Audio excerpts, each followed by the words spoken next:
Good evening everyone and welcome to Gundam News. And boy do I have some good news for you all. I saw just how excited everyone was when Bandai announced their latest Master Grade Astray red frame. Because, we just don't have enough Astray red frames, or Astrays in general, really. And it seems like Bandai China noticed this as well. Because we got all of the details for 2 more Master Grade Astrays.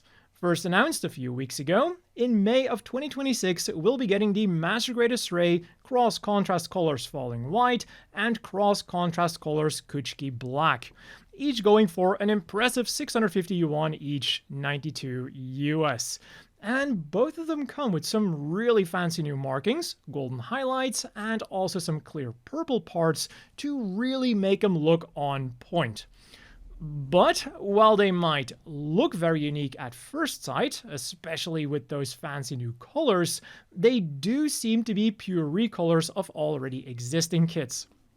For the Kuchiki Black, we get the Astray Blue Frame Second Revised as the base, with the backpack of the Astray Red Dragon, whereas for the Falling White, we get the Astray Blue Frame D as the base, with the backpack of the Gundam Astray Turn Red. But the backpack here looks quite different because they put the swords in a very different and also very cool looking pose. It's like just a change of pose can give something a very different feel. So yeah, while they might just be another Astray to throw onto the heap, they definitely do look stylish. And also in China, they're getting the BN Head Collection MSO6F Mass Production Type Zaku 2 head. It'll set you back a whopping 1,299 yuan, 183 US, but it sure is an impressive display piece. It's about the size of your own head, and it is jam-packed with all kinds of details, including a light-up mono eye with a switch that is conveniently hidden in plain sight. I love it when they do stuff like this. It both looks good and it's practical. As for the accessories, it comes with a sheet of marking stickers, a display stand, and a choice between either a regular head or a commander antenna, all of which can be yours in the spring of 2026, if you can get it from China, that is. Back to Japan then, where on the 1st and 2nd of November, the Osaka Hobby Fes will be held. It is the largest modeling festival in the Kansai area, and of course, Bandai will be there as well. Now, I'm not expecting them to do any new announcements here, but I am expecting / hoping that they'll give us more information about previous announcements, like for example, the Kondo kits that they announced. So most likely I'll talk about this event during next week's regular Gundam news, but if they do make some crazy announcements, then I might just see you in a special dedicated video on Monday.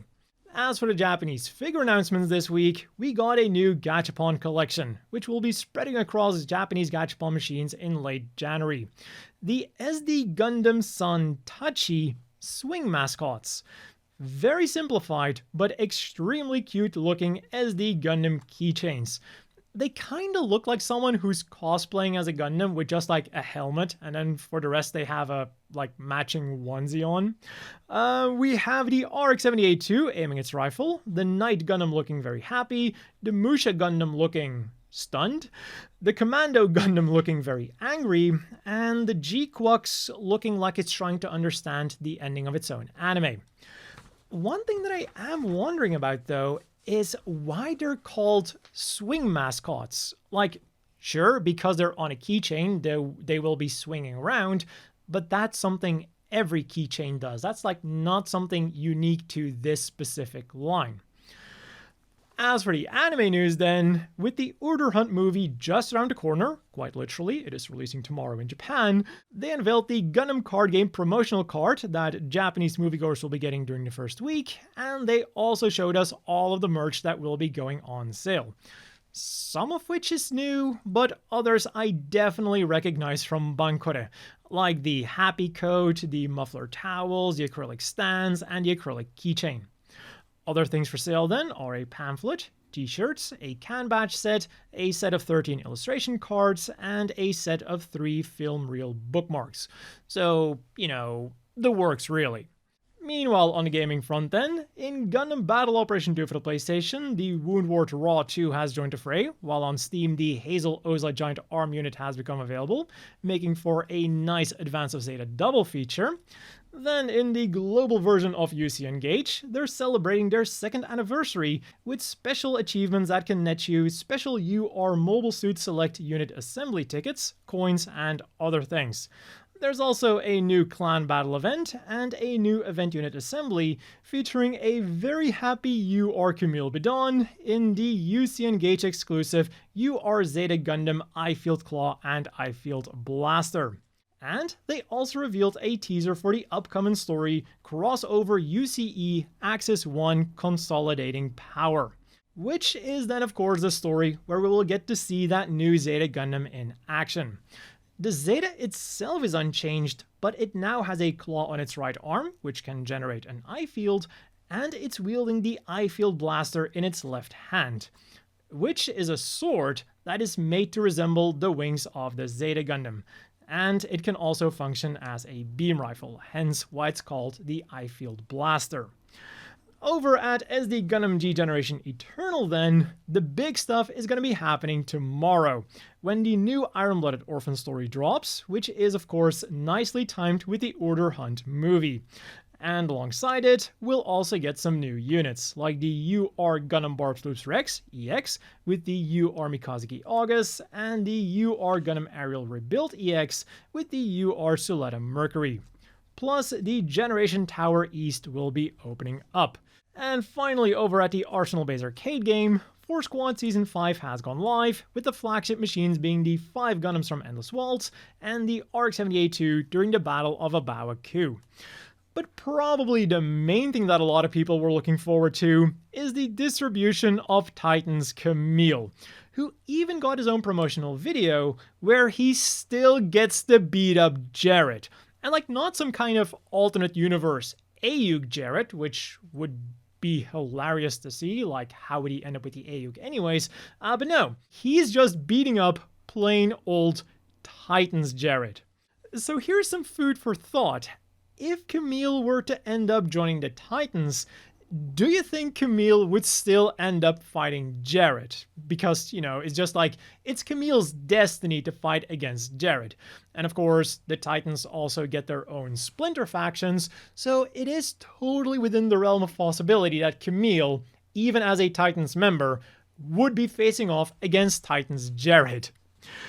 In other news then, the results of the Gundam Open Innovation Project will be presented at the Mirai-Kan National Museum of Emerging Science and Innovation on November 18th and 19th. On the 18th, the presentation is limited to the media, but on the 19th, anyone is free to enter, provided they purchased a ticket to the museum, of course. And in short, in this project, they investigated like the viability of Gundam-inspired technologies in real life, and it also aimed at like sustainability with some Gundam flair added to it. Examples given are population issues, environmental issues, and space colonization. You know, Gundam flair. As for the things you could get this week then, we started off small on the 24th with a restock of Mobile Suit Ensemble, number I forgot to write down, in Japanese gachapon machines. One spin will set you back 500 yen, 3 US, and you can get either the G-Self, Full Armor 7th Gundam, Zaku 2 High Mobility Type R1A Black Tri-Stars Custom, Space Pack for the G-Self, or an accessory set with accessories for the Gundam and the Zaku. There's a Beam Saber, Beam Rifle, and Shield for the Full Armor 7th Gundam, and a Heat Hawk, Zaku Machine Gun, and Zaku Bazooka for the Zaku 2 High Mobility Type R1A. The one thing that's missing here, though, is a non-commander type head for the Zaku, because here's a fun fact. Nowadays, it is really common to have Gaia's High Mobility type with a commander antenna, but back in the old days, all three of them actually had a standard head without a commander antenna. On the 25th then, we got a bunch of things, with the most impressive thing no doubt being the SH Figuarts Char Aznable. He could be yours for 9,900 yen, 64 US, and he comes with his trusty rifle, different hand options, new type flash effect part, and 5 different facial expressions, ensuring that you can not just replicate a lot of scenes from the anime, but also from other things. Like, the day this figure went live, I immediately saw people being very creative with him. And related to Char was the latest Gundam card game starter deck and booster box. The starter deck goes for 1,650 yen, 11 US. It is called Clan Unity, and it is of course based around G-Quux. The main cards are the G-Quux Omega Psycho Active version, Red Gundam, Machu, and Shuji. And in total, the deck comes with 50 regular cards, 10 resource cards, 2 token cards, a damage counter sheet, a playmat, and also a bonus card pack. The new booster set, meanwhile, is called Dual Impact and features cards from Gundam X, Gundam H, Zeta Gundam, Iron-Blooded Orphans, and G-Quux. There's 50 commons, 36 uncommons, 32 rares, and 12 legendary rares for a total of 130 new cards to collect, plus an additional 10 resource cards and 3 token cards.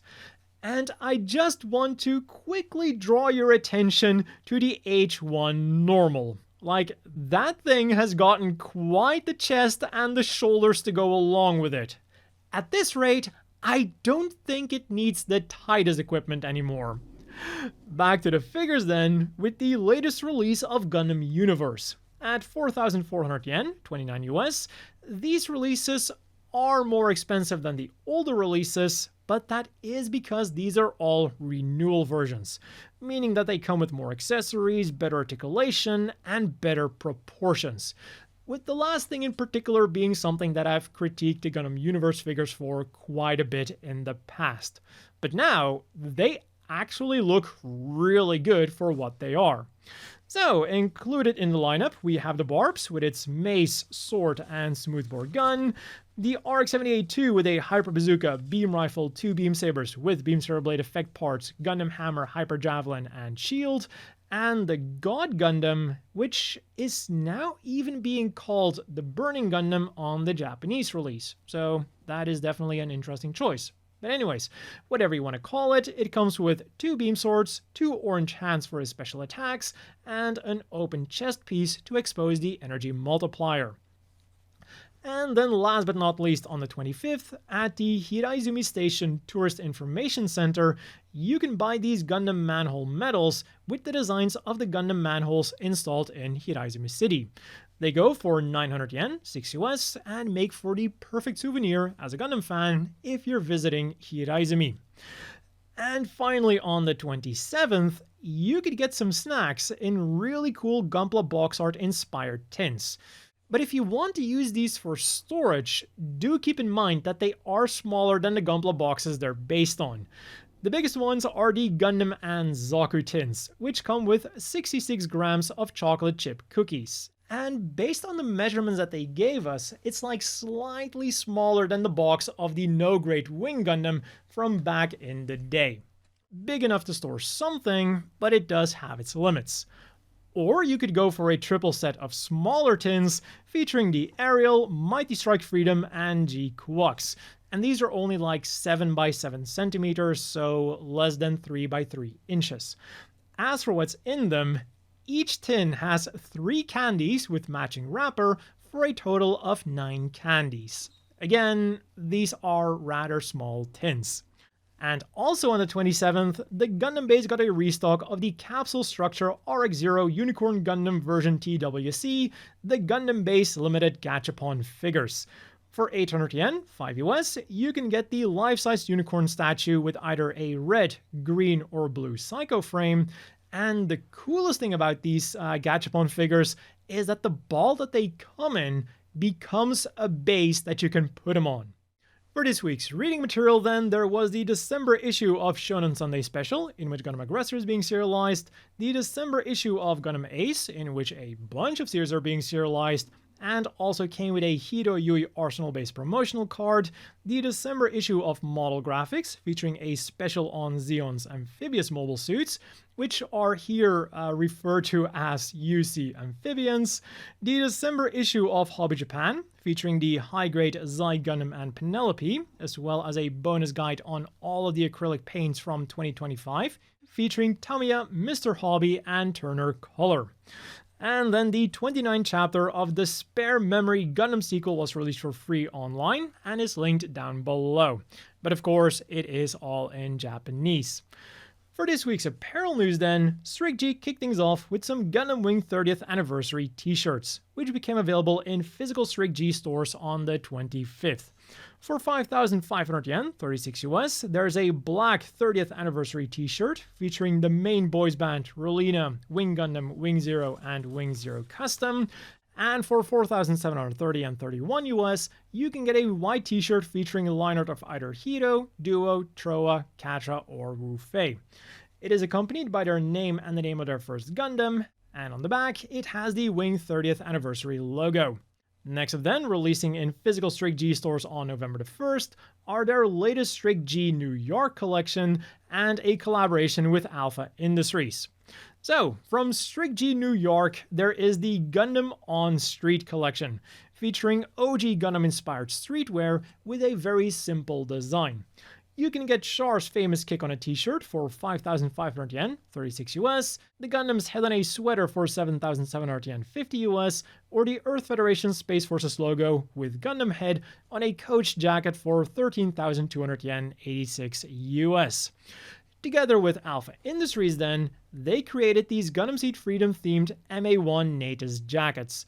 For 46,200 yen, 300 US, you can get one styled after Atheron or Cagalli, and on top of that, you'll also get a matching acrylic stand with the character wearing their jacket.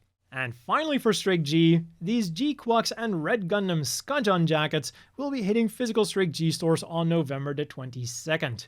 Both go for 35,200 yen a piece, 229 US, and can be turned inside out to reveal a completely different design, essentially giving you two jackets for the price of one.